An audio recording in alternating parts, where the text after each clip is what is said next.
Buonasera a tutti. Buonasera a tutti. Ma prima che cominci questo discorso, questo intervento, devo affermare, cioè devo farmi una dichiarazione, ho un legame molto molto stretto con l'Italia. Sono qui con me, mia figlia. Michelle, can we see you? Can you stand up?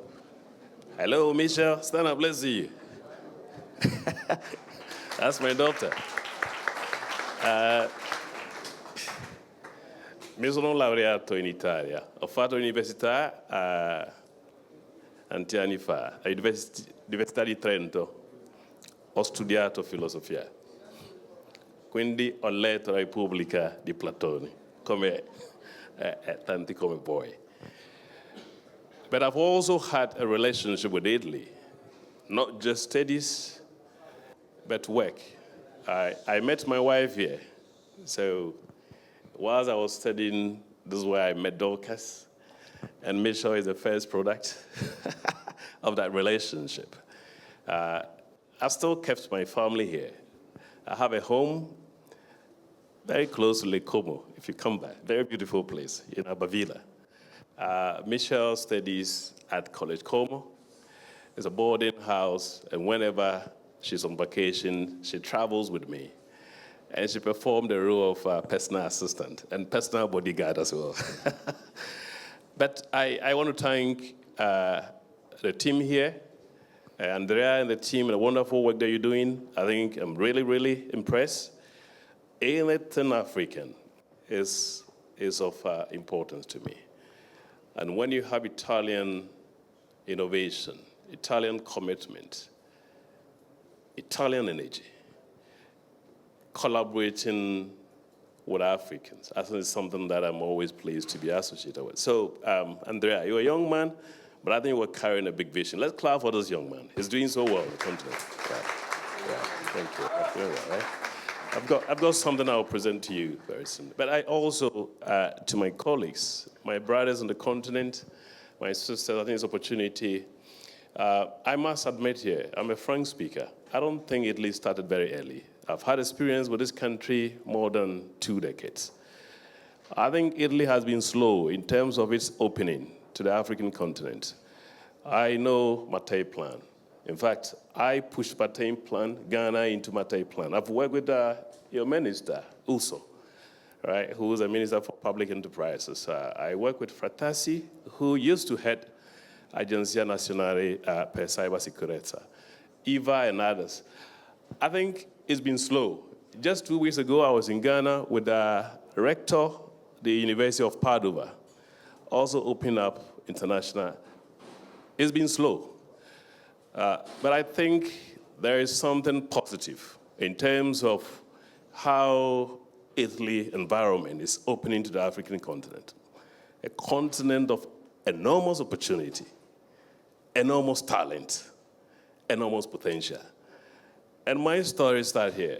When I was studying in Italy, and my colleagues, I wish some of them were here, the mind was always going to Ghana. Because I saw a continent where everything, from the roads, from the hospital, from the schools, everything needed to be done. Now the story of a founder is always driven by something. This is my story. I live in Italy, all right. I love here. I love pasta. I love the weather. I love cafe espresso. I mean, just the smell of it. You know, these are the things when I'm not in Italy, I miss. I have obsession for everything Italian. However, the real potential of creating something, of building something, was on the African continent. It was from day one. And I think this is just 5 minutes to tell a bit of story. It's quite interesting how Ghana became a role model for cybersecurity on the continent. I'm not sure, but I do believe that any of the technical people in this room knows that when you talk of cybersecurity on the continent, Ghana stands tall among global nations, leading on the African continent. But the story of Ghana's cybersecurity started with entrepreneurship. What started? And I've come to appreciate there are two kinds of entrepreneurship. or two levels. The first one is the route takers. You take the road. You need to create the innovation within what established rules, isn't it? A nation set the rules, set the parameters. Then you begin to think, to create, to build, to establish, to nurture, and to achieve some tangible output. That is it. That's what almost everybody starts. But I think, in my case, what I saw when I started the journey, you still start with what has been established. But you get to a point that you know that you have to create what? The new rules to make it possible for that innovation to be able to thrive, for new innovators to be able to come into the picture. I think that's what I saw. From a private sector, setting up the E-Crime Bureau in 2011, and in 2017, having to leave the private sector to set up Ghana's Cybersecurity Agency. And I must say, I've got a lot of Italian friends, and I said, look, I set up Ghana's Cybersecurity Agency before Italy. Mine was in 2020. L'Agenzia Nazionale per Cybersecurity in Ghana. Si è stato fondato nel 2020. Italy was 2021. The law of Ghana was passed before that of Italian. I have visibility here in terms of those developments. These are some of the stories, that Africa is not always catching up. No, we broke the rules. Even one of the things that Ghana started doing under my leadership was the licensing of cybersecurity service providers and accreditation of cybersecurity professionals.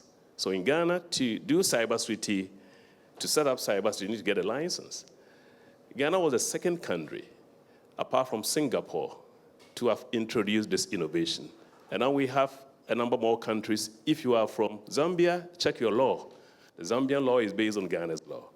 If you are from Sierra Leone, check your legislation. There are a lot of references from Ghana. If you are from Mauritius, there are. This is what the rule breaking, the rule establishment entrepreneurship leads to, that you establish something. The story was quite complex. I finished studies in Europe. I did Italy, I did the UK before my doctorate in South Africa. But you had a continent which was having a lot of issues with cybercrime, digital evidence, and capacity wasn't there. I had to set up a lab that helped law enforcement to process digital evidence, to prosecute cases. But the laws were not adequate. There were no institutions. In fact, at the time, the sad story was law enforcement officers will call a criminal suspect to open a laptop to check evidence on it. Effectively, anti-forensic work practice. That was common. I did a lot of workshop in Uganda, in Kenya. I have a good experience there in Morocco, educating law enforcement at the time. That led to the creation of a new institution. I saw the limitations of that established system. I realized that wasn't enough. But as innovator, as entrepreneur, private sector, you have limitations. That is how much you can go, isn't it? Because the state write the rules. Now the best thing I could do was to switch camp. For close to 8 years, I had to build Ghana's cybersecurity from the ground up, from zero, into becoming a role model country. But that included a number of work. As I speak, there are more than 100 cybersecurity firms operating in Ghana, all of them licensed. This innovation that was transported within the public sector has set up an ecosystem. There are more than 2,000 cybersecurity professionals who are accredited, built by this national legislation. And it's not just Ghana. The impact of the cybersecurity law of our country, the law that I was pushed to write from entrepreneurship standpoint, has become a reference point for many African countries and also on the global south. This is the story of how the little innovation we're building here, this collaboration, Andrea, I see the potential of some of those smart ideas not just translating into concrete results to impact on the ordinary Africans at this material point in time, but potentially lead into the creation of new rules, and new rules that will be very much in support of technology development and innovation. I think I want to thank you for the opportunity just to associate with us, and I look forward to be coming more and maybe having a full session on mentorship. You know, working on the African continent can be a little bit complex. You need to have resilience. I mean, I think there should be a full mentorship for those things. You need to focus. It's not like Italy, right? The barriers are there. It's real. It's very real, even for external world, innovators, financiers. And I think we need to find a way to navigate. We shouldn't abandon the continent. There's a whole lot there. I'm expanding. I'm setting up e-crime on almost every country in the next 10 years. And I do believe I will be able to share some of the perspectives and support the work you're doing, sir. Thank you. But let me present something to you before I end. Thank you very much, Albert. We're doing so well.